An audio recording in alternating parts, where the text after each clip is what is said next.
Humaharurot ang mga motorsiklong yan sa isang bypass road sa San Rafael, Bulacan. Mapapansin na walang helmet ang karamihan sa kanila. May angkas pa ang iba. Dinampot ng PNP Highway Patrol Group ang 24 na sumali sa iligal na karera. 12 sa kanila mga minor de edad. May isa pang nabalian ng buto ng tangkain niyang tumakas. Sabi ng PNP HPG, marami din sa mga motorsiklo ay hindi nakarehistro. Na-turn over na sa DSWD ang mga nahuling minor de edad habang maharap naman sa reklamong paglabag sa Motorcycle Helmet Act at Motorcycle Crime Prevention Act ang ibang naaresto. Wala silang pahayag. Nakauwi na sa Pilipinas ang 39 na Pilipinong sa pilitang pinagtrabaho sa mga scam hubs sa Nigeria. Ayon sa Interagency Council Against Trafficking, nirecruit ang mga Pinoy noong 2024 sa pamamagitan ng isang messaging app. Pinangakuan daw sila ng malaking sahod at magagandang benepisyo. Pagdating sa Nigeria, tsaka sila pinagtrabaho sa mga love at crypto scam. Nang gusto raw umalis ng mga Pinoy, tinatakot at pinagbabayad daw sila sa ginasto sa recruitment. Sabi ng Department of Migrant Workers, nasagip ang mga Pinoy na magkasa ang malawakang operasyon kontra scam hubs ng Nigerian government. Binigyan naman ng tulong pinansyal at pamasahe pa uwi sa kanilang mga probinsya ang mga nasagip na Pinoy. Sumailalim din sila sa medical check-up at psychosocial services. May ilan pang dike sa Oriental Mindoro ang napuna ni Governor Bons Dolor dahil anyay substandard daw ang pagkakagawa. Sa kabuuan, 9 na ang dike sa probinsya ang mga bahaging gumuho nitong Hulyo. 6 dito, SunWest Incorporated ang kontraktor.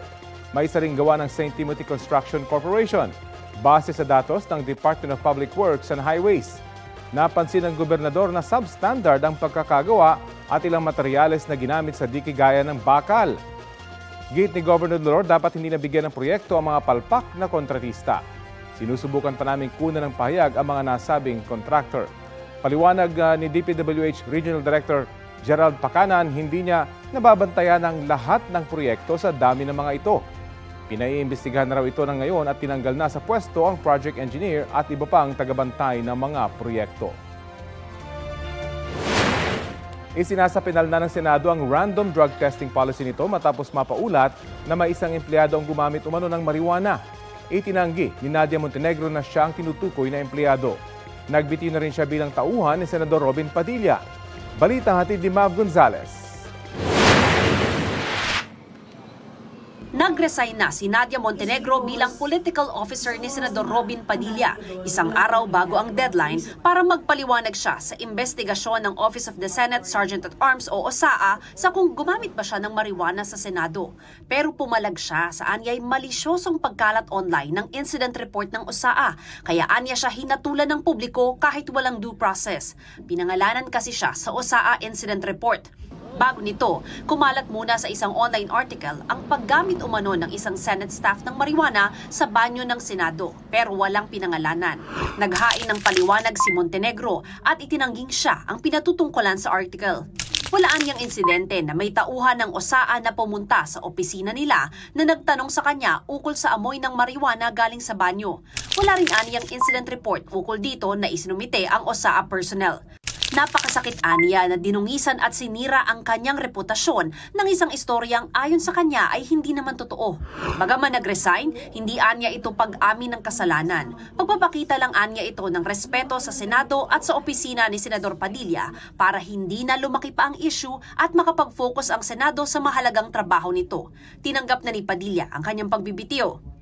Hiniling na ni Senate Minority Leader Tito Soto kay Senate President Cheese Escudero ang random drug testing sa mga opisyal at empleyado ng Senado. Sabi ni Escudero, may ganitong intensyon na at may kasunduan sa East Avenue Medical Center ukol dito.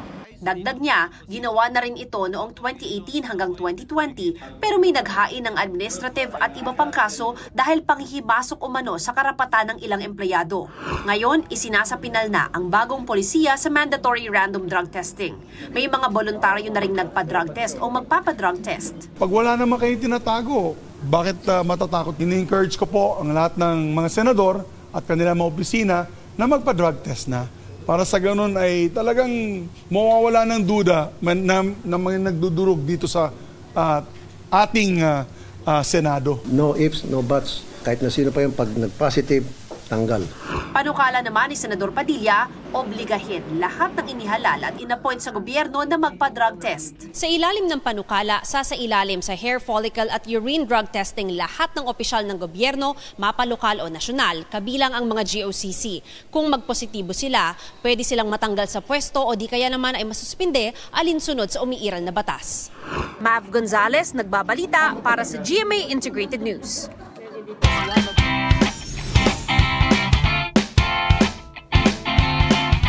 Panalo ng gold medal ang isang Pinoy karateka sa Hangzhou, China. Sumabak si third apelyido sa 2nd Asian Karate Youth Open Championship and Training Camp. Nagkampiyon siya sa boys under-12 individual kata. Silver medalist naman si Isabella Varias habang bronze medal si Rafael Herrera. 3 silver medals naman ang naipanalo ng Philippine rowing team sa Pattaya, Thailand. Nakuha nila yan sa men's under-16 single sculls, women's under-19 double sculls at women's open double sculls. Good job sa inyo! Pinarangalan sa Grand Alumni Homecoming ang ilang natatanging jubilarian alumni ng University of the Philippines. Balitang hatid ni EJ Gomez. Napuno ng saya at pagbabalik tanaw ang bahay ng alumni sa UP Diliman Campus sa Quezon City. Nagsama-sama kasi ang ilang jubilarian alumni ng University of the Philippines sa kanilang General Alumni Homecoming nitong linggo. Ang pagtitipon ngayong taon may temang isang UP, isang komunidad, pagbubuklod ng mga kalayuan, pagsulong sa kinabukasan. UP is not just an institution. This is our home. A home that embraces us, challenges us, and inspires us to make a meaningful difference in the world. Thank you for returning to your home and for being part of this vibrant community. And we want to show you that even though we are 65, 66 years, going on 70, may asim pa kami. Meron pang laban kami. And we will show you what it is to fight and to fight clean for this university and for our country. Ilang jubilarians mula sa iba't ibang class ang nagtanghal. Pinarangalan sa homecoming ang ilang Royal Diamond Jubilarians ng Class of 1959. Gayon din ang Diamond Jubilarians Class of 1965, Golden Jubilarians Class of 1975, Ruby Jubilarians Class of 1985, at Silver Jubilarians Class of 2000. Nagpakitang gilas ng kanilang hip-hop moves ang world champion dance group na UPIPS. Ang king galing sa pagkanta naman ang ipinamala sa performance ng UP Concert Chorus. Master of Ceremonies si Attorney Gabby Concepcion na alumna ng University of the Philippines. EJ Gomez, nagbabalita para sa GMA Integrated News. Hulikam ang pag-akyat ng mga estudyanteng yan sa metal barrier ng Center Island ng Mandurriao Diversion Road sa Iloilo City. Ang isang lalaking estudyante tila hindi pa sigurado kung tatawid o hindi. Ilang saglit pa, bigla siyang tumakbo patawid sa kabilang bahagi ng kalsada kahit marami siyang kasalubong na sasakyan. Ikinaalarma yan ng Iloilo City Traffic and Transportation Management Office. Delikado yan at maliwanag daw na paglabag sa anti-jaywalking ordinance ng lungsod. Maaring pagmultahin ng 50 pesos o makulong ng hindi lalampas sa isang araw ang mahuhuling lumabag dito. Ayon sa school principal ng Haro National High School, 5 grade 7 students at isang grade 8 student nila ang sangkot sa jaywalking. Ipinatawag na sila at kanilang mga magulang sa guidance office. Hindi raw alam ng mga estudyante na bawal ang pagtawid sa lugar. Nagmamadali raw ang isa sa kanila dahil hinahanap na siya ng kanyang ina. Nakikipag-ugnayan na ang lokal na pamahalaan sa paaralan para magsagawa ng lecture sa mga estudyante. Pinag-aaralan na rin na mas paigtingin ang kanilang anti-jaywalking operation. Kaugnay sa investigasyon sa umunoy katiwalian sa flood control projects ng gobyerno, kausapin natin si Baguio City Mayor Benjamin Magalo. Magandang umaga at welcome po sa Balitang Hali. Good morning, Rafi. Good morning po sa ating mga listeners. Opo, ano po sa tingin nyo ang dapat na maging prioridad sa investigasyon ng Senate Blue Ribbon Committee ngayong karamihan sa mga contractors na ipinatawag hindi naman na nakadalo? Well, I'm not really aware of what's going on right now, Rafi, no? Pero siguro ang pinaka-importante talaga is makolek muna yung mga dokumento. Importante kasi yung mga dokumentos Tapos, on the basis of those documents, saka siguro mag-interview ng mga contractors, ano. And then, o kaya, instead na contractors muna, kausapin muna yung DPWH. Siguro mga pag-explainin sa kanila, ano ba itong project na ito, kaya na-explain to us itong project, ano ba yung process ninyo. And then after that, you call for the contractors, no? Siguro yun ang pinakamagandang framework. Kailangan kasi sa investigation, may establish mo yung framework Opo. Pero everything should be based on the documents na natanggap po lahat. Importante kasi yung mga dokumento Kasi pwede nang baka biglang mawala yung mga dokumento na yan. Nakakatakot. Mayor, bilang dati pong investigador, ano po yung mga red flags ba? Ano mga dokumento partikular yung inyong hahanapin sa mga ganitong investigasyon? Unang-una sa Bids and Awards Committee, no? Tapos titingnan mo rin yung financial, meron yung FNCC, Financial Net Contracting Capacity, titingnan mo yan. Tapos titingnan mo rin kung yung mga nag-bid, ano ba yung percentage yung kanilang bid amount dun sa ano ba yun? May tawag na OBC ba yan? Yung budget sa actual na amount. ABC, sa ABC. Kasi ang titingnan mo dyan kasi yung kung 1% or 2% lang ay malamang rigged bidding yan. Pero kung ang mga diferensya niya, mga 20%, ayan. Makikita mo talaga na may maayos na bidding yan. Ano? Another is yung, syempre, alamin mo rin yung paano binackground yung background ng mga bidders.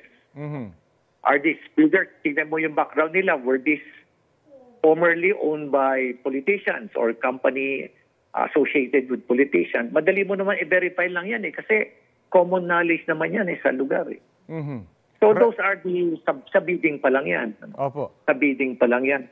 And then after that, tingnan mo yung technical study at tingnan mo yung program of work. Kailangan pag-aralan mo yung ano ba yung study doon sa technical study o yung feasibility study and doon sa program of work din. Opo. Marami kang hahanapin na may makikita ka kagad ng mga na mga flag potential red flags. Oho. Pakipaliwanag nga po itong mungkahin nyo na retired magistrates at mga PNP officials dapat yung manguna sa independent inquiry at hindi po yung legislative branch ng gobyerno. Well, kasi unang-una, ang mga nai-involve kasi allegedly are members of Congress. No? Kaya ano naman ang moral ascendancy nila na mag-imbestiga. So this time, kaya nga, just like what I recommended before doon sa Mama Sapano incident, and sabi ko nga, bakit hindi isang retired justice na who is capable of managing? Kasi ang trabaho naman niya is magmamanage din. No? But siyempre, kailangan din physically fit siya kasi talagang bibisita siya, aakyat siya sa bundok, maglalakad siya ng malayo.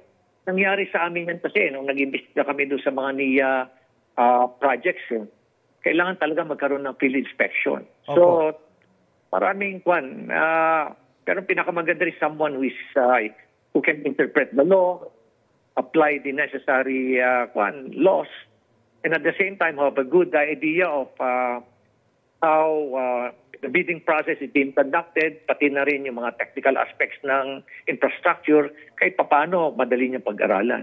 May panawagan po na pangunahan nyo. May panawagan po na pangunahan nyo yung investigasyon. Bilang retired PNP official din po kayo. Ano pong priority nyo kung sakaling ganito ang mangyari? Well, unang-una, Rafi, gusto ko lang i-clarify na wala namang panawagan siguro. I just volunteered.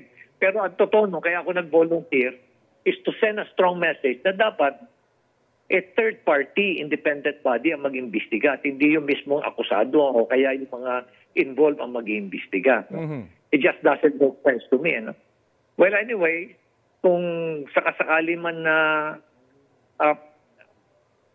ang isang kwan kasi, ang isang priority kasi talaga is to secure all the documents kasi baka wala yung mga yan Opo.